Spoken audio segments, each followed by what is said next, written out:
नमस्कार मु सामुएल प्रिय दर्शक बंधु जीवंत आहार को पुनर्बार आपण मानक स्वागत करे। आसंतु प्रत्येक दिन भली आज मध्य ध्यान निमंते पवित्र बाइबल प्रकाशित वाक्य 14 पर्व 1 पद ठारू 13 पद पर्यंत पाठ करिबा। आजिर मूल प्रसंग साधु माने मेष शावकंक सह छिड़ा हेले। एठारे प्रकार लेखा जाए, तत्परे मो दृष्टिपात कली आउ देख सियोन पर्वत उपरे मेष शावक आउ जेउ मानक कपाଳରେ ताहांकर नाम ओ ताहांक पितांक नाम लिखित थिला। एपरि 144,000 लोकंकु ताहांक सहित दंडायमान थिबार देखिली। पुणी मु स्वर्गरु बहु जल कल्लोळ ओ महा वज्रनाद तुल्य गोटे स्वर शुणिली। जो स्वर मु शुणिली ताहा बीणा वाद्यकारी मानकर बीणार शब्द परी सेमाने सिंहासन चारि प्राणी ओ प्राचीन मानक सम्मुखरे गोटे नूतन गीत गान कले। पुणी पृथ्वीरु कृत से 1,44,000 लोकंक बिना आउ केही से गीत शिखी पारिले नाही। सेमाने स्त्री संसर्गरे आपणा आपणा को कलुषित करे नथिले, कारण सेमाने सूची मेष शावक जे कौनसी स्थान को गमन करंती से स्थान को सेमाने ताहांकर अनुगामी हुअंती। सेमाने ईश्वर ओ मेष शावकंक उद्देश्य रे प्रथम जात फल स्वरूपे मनुष्य मानक मध्यरु कृत होई अछंती। सेमाने मुखरे कौनसी मिथ्या कथा नाही, सेमाने निर्दोष। पर मु आउ जणे दूतंकु आकाश रे मध्य भागरे उड़ीबार देखिली। से पृथ्वी निवासी समस्त जाति गोष्ठी भाषावादी ओ वंशीय लोकंक निकटरे प्रचार करिबा निमंते एक अनंत काल स्थायी सुसमाचार प्राप्त होई उच्च स्वर रे कहिले, ईश्वरंकु भय कर ओ ताहांकु गौरव प्रदान कर, कारण ताहांक विचार समय उपस्थित। पुणी जे आकाश पृथ्वी समुद्र ओ निर्झरिणी समूह सृष्टि करि अछंती ताहांकु प्रणाम कर। ताहांक पश्चात रे आउ जणे अर्थात द्वितीय दूत आसी कहिले, जो महानगरी बाबिल समस्त जाति को अपना व्यभिचार काम रूप मदिरा पान कराई अछि, से पतित अधपतित होई अछि। सेमानक पश्चात रे आउ जणे अर्थात तृतीय दूत आसी उच्च स्वर कहिले, जदि केही सही पशु ओ ताहार प्रतिमा को प्रणाम करे, पुणी अपना कपाल रे कि हाथ रे ताहार चिन्ह ग्रहण करे, तेबे से मध्य ईश्वरंक कोप रूप जो मदिरा अमिश्रित भावे ताहांक क्रोधर पात्र रे प्रस्तुत करा जाई अछि ताहा पान करिबो। पुणी पवित्र दूतगण ओ मेष शावकंक साक्षात रे अग्नि ओ गंधक द्वारा जंत्रणा प्राप्त हेबो।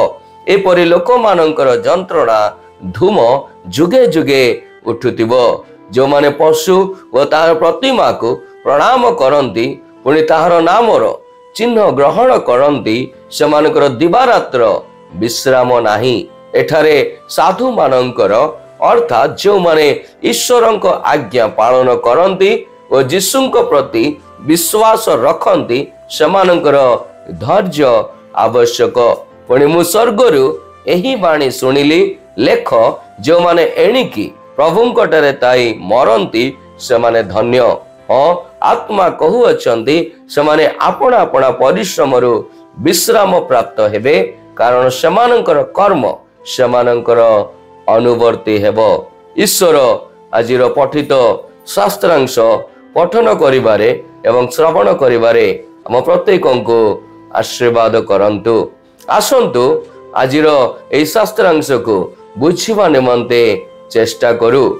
जोहन देखिले जे ईश्वरंकर लोक 1,44,000 लोकंकु स्वर्गीय मंदिर सियोन पर्वत रे मेष शावकंक सहित ठिया हेबार, सेमाने जगत द्वारा कलुषित सेमाने जगत द्वारा अकलुषित रहितिले एवं सत्य एवं पवित्रतारे ବାସ କରିଥିଲେ, ଯାହା ଆମେ 1 ପଦରୁ 5 ପଦ ମଧ୍ୟରେ ଦେଖୁ। ଏହି ସମୟରେ 3 ଜଣ ଦୂତ ଅନନ୍ତକାଳୀନ ସୁସମାଚାର ଘୋଷଣା କଲେ ଏବଂ ପ୍ରଭୁଙ୍କ ସହିତ ସମ୍ପର୍କ ରଖି ନଥିଲେ। ସେମାନଙ୍କ ଉପରେ ପରମେଶ୍ୱରଙ୍କ ବିଚାର ଘୋଷଣା କଲେ। ସେମାନେ ଘୋଷଣା କଲେ ଯେ ରୋମ ଦ୍ୱାରା ପ୍ରତୀକ୍ଷିତ ମଦିରା କେନ୍ଦ୍ରସ୍ଥଳ ବାବିଲ ପରମେଶ୍ୱରଙ୍କର କ୍ରୋଧରେ ପଡ଼ିଅଛି, ଯାହା ପ୍ରଥମ ପିତର 5:13 ପଦରେ ଆମେ ଦେଖୁ। ଯେଉଁମାନେ ପଶୁ ଏବଂ ପ୍ରତିମା ମାନଙ୍କର ସେବା କରିଥିଲେ, ଜଗତର କ୍ଷଣସ୍ଥାୟୀ ଏବଂ ମଧୁର ପ୍ରଲୋଭନରେ ଲିପ୍ତ ଥିଲେ, ସେମାନେ ଅନନ୍ତ ଅଗ୍ନି ଏବଂ ଗନ୍ଧକ ସହିତ ଯନ୍ତ୍ରଣାର ସମ୍ମୁଖୀନ ହେବେ।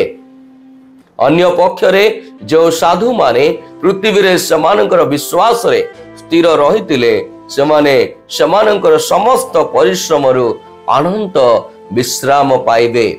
ଏଠାରେ ଈଶ୍ୱର କିଏ ଅଟନ୍ତି? ଆସନ୍ତୁ ଆମେମାନେ ତାହା ଦେଖୁ। ପରମେଶ୍ୱର ତାଙ୍କ ସାଧୁମାନଙ୍କ ଠାରୁ ଧୈର୍ଯ୍ୟ ଆଶା କରନ୍ତି। ଶୟତାନ ଦ୍ୱାରା ପ୍ରଭାବିତ ଏକ ଜଗତରେ ବିଶ୍ୱସ୍ତତାର ଧୈର୍ଯ୍ୟ ଆବଶ୍ୟକ। ଏହି ଅଂଶରେ ପରମେଶ୍ୱର ସାଧୁମାନଙ୍କୁ ଆଶ୍ୱାସନା ଦିଅନ୍ତି ଯେ ମୃତ୍ୟୁ ମଧ୍ୟ ଏକ ଆଶୀର୍ବାଦ, କାରଣ ଏହି ପାର୍ଥିବ ଶ୍ରମର ଶେଷ ଏବଂ ସ୍ୱର୍ଗରେ ସେମାନଙ୍କୁ ବିଶ୍ରାମର ଆରମ୍ଭକୁ ଚିହ୍ନିତ କରେ। ସାଧୁମାନଙ୍କ ପାଇଁ ଧୈର୍ଯ୍ୟର ସମୟ ସଂକ୍ଷିପ୍ତ 3.5 ବର୍ଷ, କିନ୍ତୁ ବିଶ୍ରାମର ସମୟ ଅନନ୍ତ କାଳ। ଈଶ୍ୱର ଏହି ଶାସ୍ତ୍ରାଂଶରୁ ଆମ୍ଭମାନଙ୍କୁ କ'ଣ ଶିଖାଇବାକୁ ଚାହାନ୍ତି? ଆସନ୍ତୁ ମୋର ପ୍ରିୟମାନେ, ଆମ୍ଭେମାନେ ତାହା ଶିଖୁ ଏବଂ ଆତ୍ମିକ ଦିଗରେ ବୃଦ୍ଧି ପାଇବା ନିମନ୍ତେ ଚେଷ୍ଟା କରୁ। ଯେ ପୃଥିବୀରେ ଯୀଶୁଙ୍କୁ ଅନୁସରଣ କରିବେ, ସେ ସ୍ୱର୍ଗରେ ତାଙ୍କ ସହିତ ବାସ କରିବ।